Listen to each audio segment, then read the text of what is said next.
Okay, so I just finished watching Wuwa's first anniversary live stream, and I kind of say that just the LDR, it's aggressively mid. Right now, I feel like they could have done more, right? I've heard things like people are disappointed, some people are fine with it, but I think majority of the players says that they're kind of like disappointed with what they given to them, right? So without further ado, I'm gonna present you what I think has good things on the live stream, what's the okay things, and well, what's probably the worst thing on the live stream, and my overall thoughts, right? So let's start with the good things that came out of this presentation.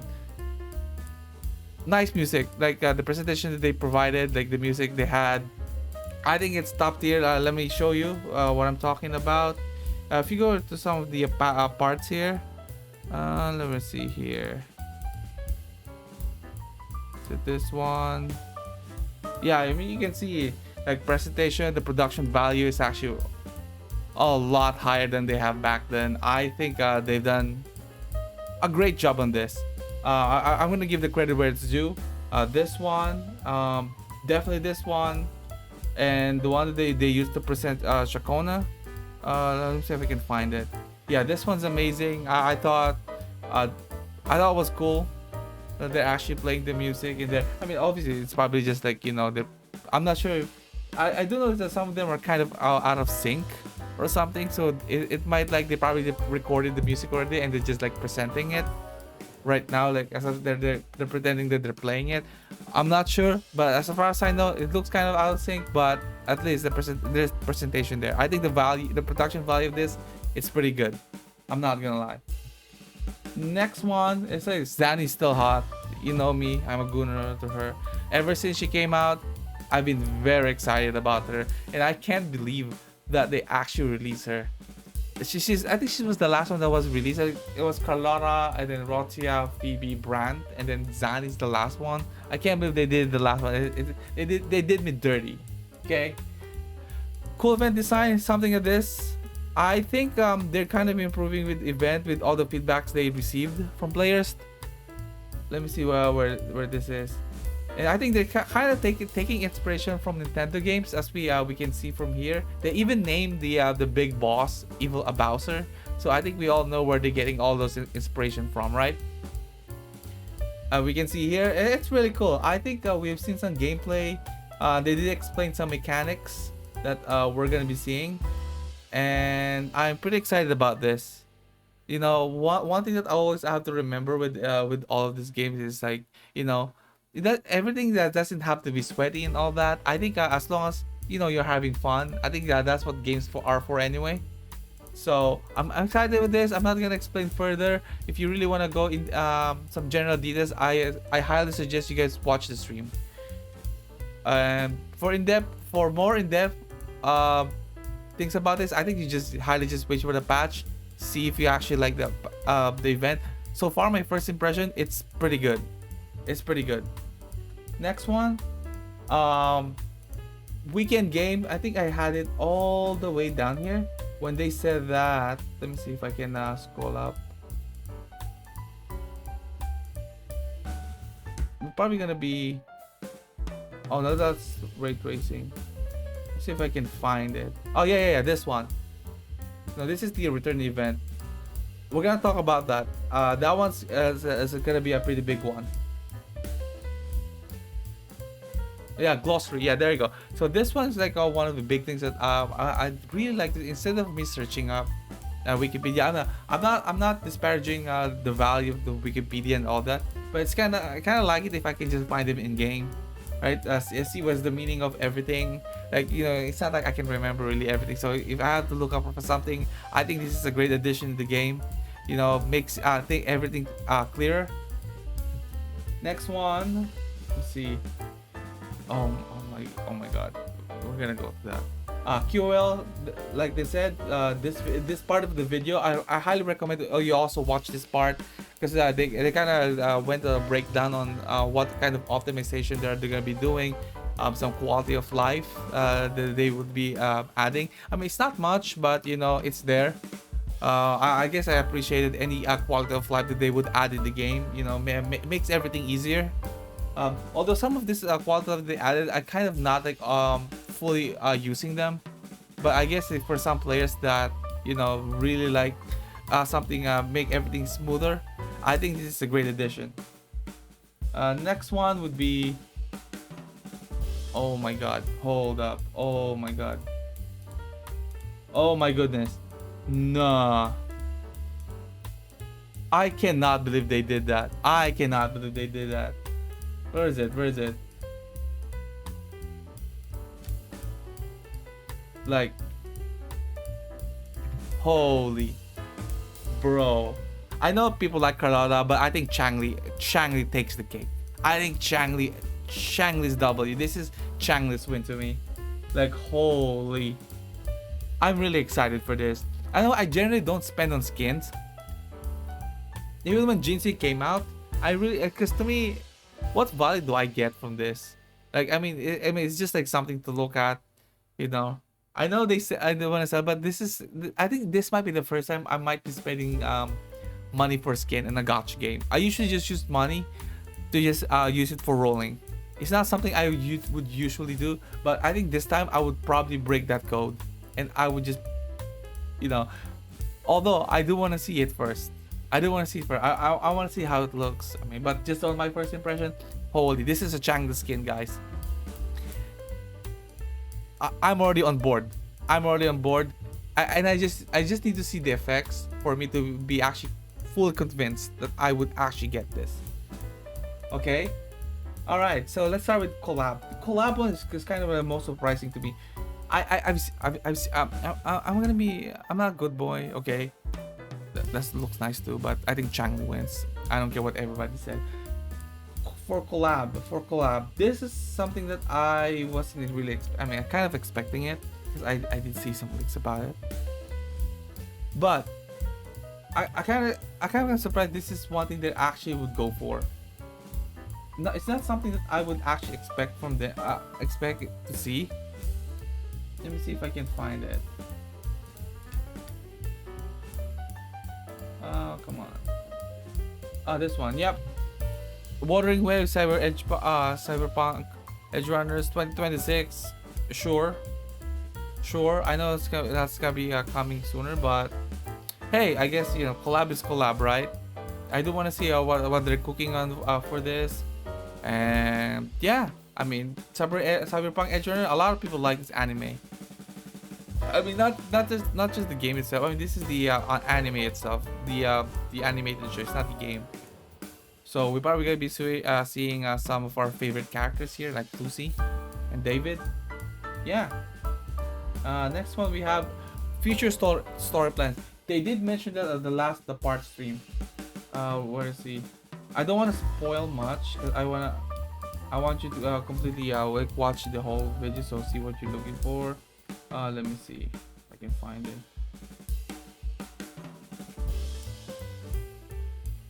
Oh, this is the Royal Scottish.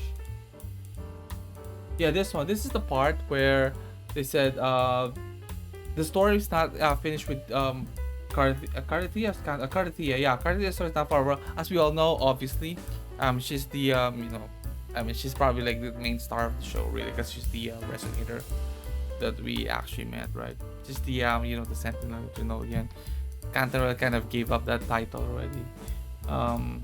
Yeah.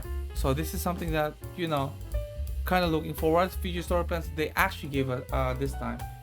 Now for the okay things, I would say the Echo's main stats changer. Now something that I want to discuss about this one. As much as I like, I like seeing like quality of life like this. I don't think this is much of a big deal, because the thing is the biggest value I've seen about this is that obviously you're not gonna use this on one cost. And as for 4 costs, I mean, you can pretty much like farm them infinitely. I mean, you might get the stat you don't want, right? But it's not like it's a big deal anyway. As for 3 costs, I think 3 costs is the hardest one of all of them to farm, because there's only a limited amount of them in the map. Even if you try to farm all of them, they're not gonna be they're not gonna be spawning for that day. They usually they usually respawn at resets anyway. Compared to like one cost, which there's abundance of them, or four costs where they just spawn. They just spawn completely. Oh, I almost forgot to add a reset time, boss reset, um instant reset. I think this is one of the one of the best QL that they added. I think we can add it to the QL then. QL, I want to add that too. The boss is a reset where it actually like makes your farming faster. Like if you're farming for Echo itself or the materials that they drop, I think that's amazing. I'm gonna roll with you. Yeah, let's go back to the main stat changer. I think that this main stat changer would be completely used on 3 cost, because 3 cost is just the hardest one to farm. But the only my gripe about it is that it's not the main stat that people are worried about. It's like the substat you're getting. Like for example, if you actually get your ideal main stats, then you gotta be worried about your 5 substats. And sometimes, you know, if you get like HP percent, dev percent, you know, it's kind of feel bad, like and then, you know, you just use your main stat changer for nothing.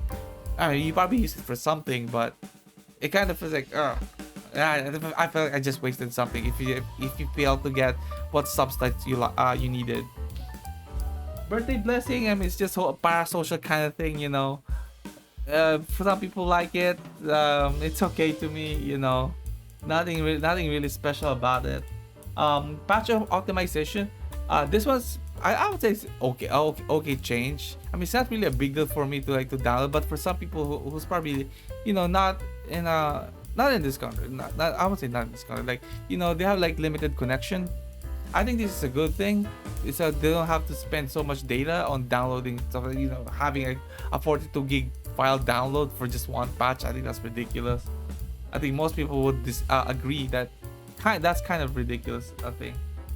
Now for the bad things. Ooh, this is now.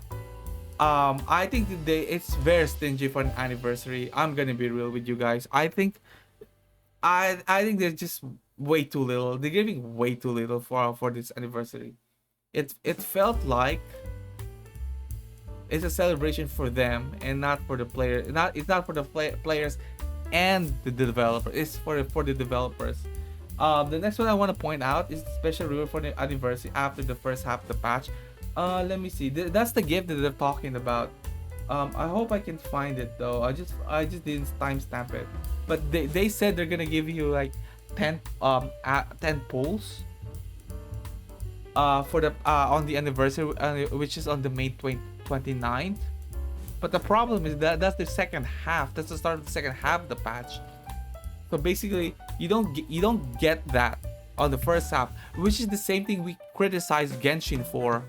Remember when Genshin gave you like a certain number of pulls, but that's after Mavuka's patch, which, you know, we don't want that to happen to us. You know, if we roasted Genshin for that, I think Wuwa should not do that as well, you know.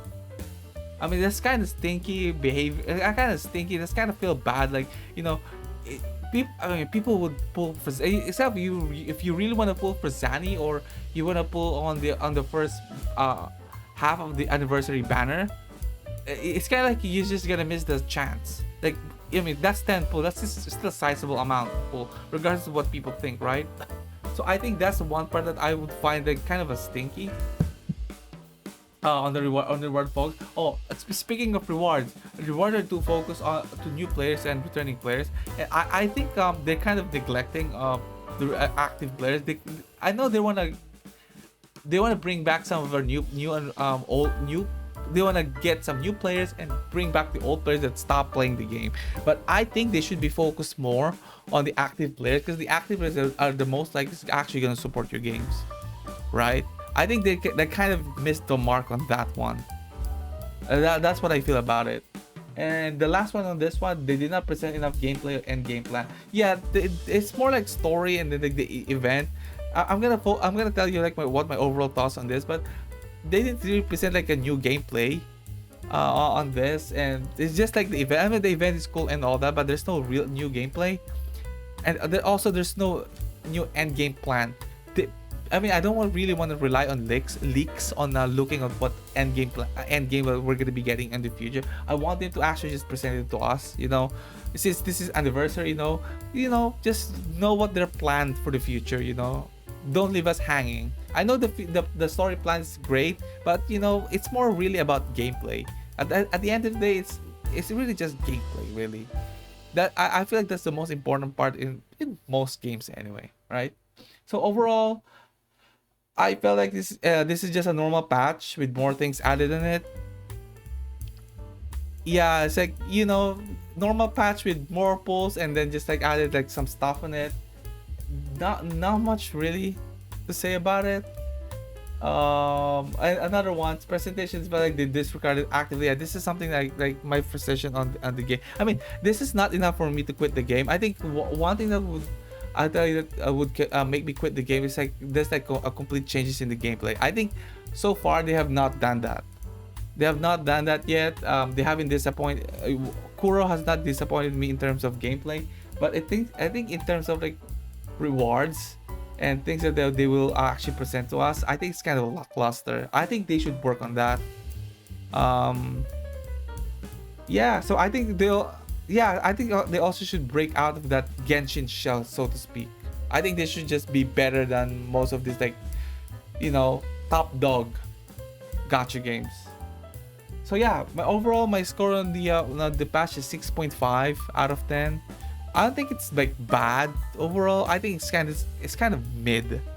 I won't say it's like 4 or 3. I think people are like, the moment people say that there's not much reward on the there's not much reward given on the anniversary, there's like this they just like disregard everything, which I know it's kind of unfair, right? I think it's kind of unfair to evaluate a patch to evaluate an anniversary like that. I think you should look at the whole thing and then see if there's something you like, if there's something you don't like, right? Because I think that's the only way you can actually evaluate what actually happens on this patch. For me, it's a 10 out of 10 since they were pushing 120 FPS to more mobile device. I kind of agree on that. Although I'm not sure if most phones would actually be able to push that, because I know my phone can't do that. My Pixel 7. So I'm skipping both Resident Evil 2.6. I'm going for on Cardathia. I can see that. I'm actually still also going for Cardathia. So yeah, that's gonna be my plan as well. Although I might have to shell out money this time, because if I'm going for Zani, Shakona, I'm not sure about Shakona though, because I really want to see her gameplay first. Because I saw the gameplay on the trailer on the anniversary itself, and it seems like the application of Aero Frazzle and Spectro, Aero Erosion and Spectro Frazzle, it's kind of slow though. It's kind of slow, I'm not gonna lie. Phoebe's Spectro Frazzle application is just much faster.